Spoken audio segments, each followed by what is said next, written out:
Assalamualaikum warahmatullahi wabarakatuh. Kami dari kelompok 5 akan mempresentasikan software dan brainware.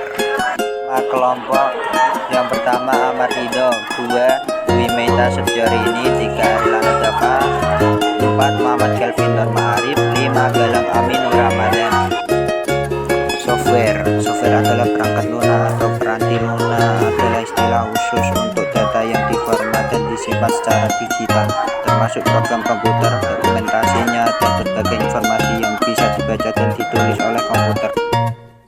Software system adalah perangkat lunak. Sistem atau peranti lunak. Sistem adalah suatu istilah generik yang merujuk pada jenis peranti lunak komputer yang mengatur dan mengendali peranti keras sehingga peranti lunak aplikasi dapat melakukan tugasnya.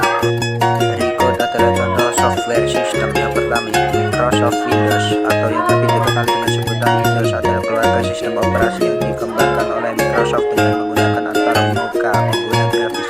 Sistem operasi Windows telah berevolusi dari M5 sampai OS, sebuah sistem operasi yang berbasis modus text dan command sampai Linux. Yang kedua adalah Linux. Linux adalah keluarga sistem operasi mirip Unix, bebas dan sumber terbuka yang didasarkan pada kernel Linux, yaitu sebuah kernel sistem operasi yang pertama kali dikembangkan oleh Linus Torvalds pada 1991. Linux dirilis di bawah lisensi publik umum GNU. Bahasa pemrograman adalah sistem komunikasi antara manusia dan mesin yang digunakan untuk menginstruksikan komputer dalam melakukan tugas tertentu. Atau bahasa pemrograman tingkat rendah atau low level Lex. Bahasa pemrograman yang sangat dekat dengan bahasa mesin atau machine code atau bahasa assembly termasuk ke dalam bahasa pemrograman tingkat rendah. Contoh bahasa tingkat rendah adalah assembly C atau C++. Bahasa pemrograman tingkat rendah ada 2. Yang pertama, bahasa mesin yaitu memberikan perintah kepada komputer dengan memakai kode bahasa binder. Contohnya 01110010110010. Dan yang kedua adalah bahasa assembly. Bahasa assembly adalah bahasa komputer yang kedudukannya di antara bahasa mesin dan bahasa level tinggi, misalnya bahasa C, C++, Pascal, Turbo Basic, Java, dan sebagainya. Kedua, bahasa pemrograman tingkat menengah adalah C, Pagar, Pascal, atau Java. Bahasa ini lebih mudah dipahami oleh manusia dan lebih banyak digunakan untuk aplikasi bisnis atau aplikasi pengembangan perangkat lunak. Contoh bahasa tingkat menengah adalah C, Pagar, Pascal, atau Java. Contoh bahasa pemrograman yang ketiga, bahasa pemrograman tingkat tinggi atau disebut high level programming language adalah bahasa pemrograman yang sudah disederhanakan dan bersifat lebih mudah digunakan. Bahasa dengan mudah diadaptasikan antar platform dan bersifat abstrak jika dibandingkan dengan bahasa pemrograman tingkat rendah. Bahasa pemrograman tingkat tinggi ada 2. Yang pertama, berbasis prosedural. Selain bahasa C, ada juga beberapa bahasa pemrograman prosedural lainnya. Alex Budianto 2003 menyebut sejumlah bahasa pemrograman tersebut, diantaranya Ceple, Pascal, Fortran, dan Basic. Yang kedua, berbasis objek. Penggunaan pemrograman berorientasi objek sangat banyak sekali. Contoh Java, PHP, Perl, C, Pagar, Ceple. Selanjutnya, utility. Daya guna atau nilai guna dalam bidang ekonomi adalah nilai kepuasan atau manfaat yang diterima seorang konsumen dari suatu barang atau jasa yang ia konsumsi.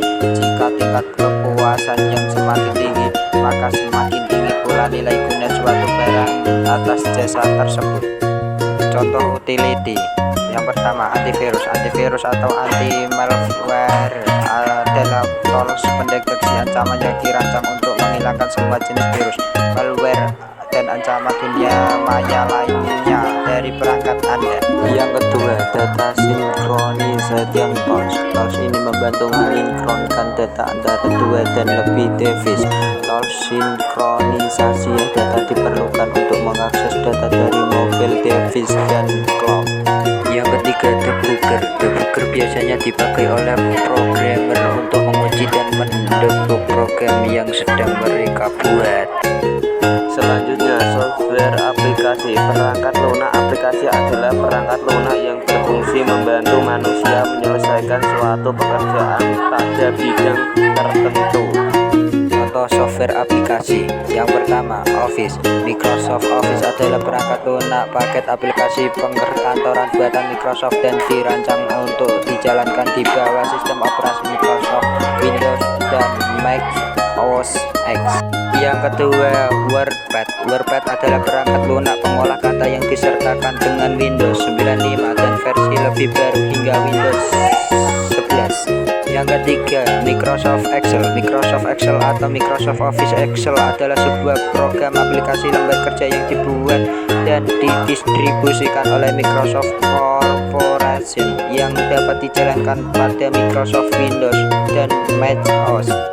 Selanjutnya, Brainware. Brainware adalah orang yang memakai ataupun mengoperasikan perangkat komputer. Seperti contoh dari brainware yaitu programmer, netter atau sebutan untuk orang yang melakukan surfing di internet, serta orang yang sedang menggunakan perangkat komputer.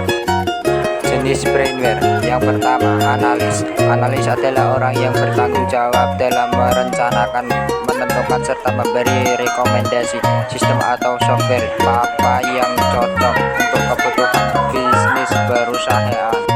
Yang kedua, programmer. Programmer adalah orang yang menguasai berbagai macam bahasa programan sehingga ia mampu menciptakan sebuah program komputer. Yang ketiga, administrator. Administrator adalah orang yang bertanggung jawab mengatur serta mengendalikan program komputer dan juga jaringan komputer. Dan itulah presentasi dari kelompok kami. Terima kasih. Wassalamualaikum warahmatullahi wabarakatuh.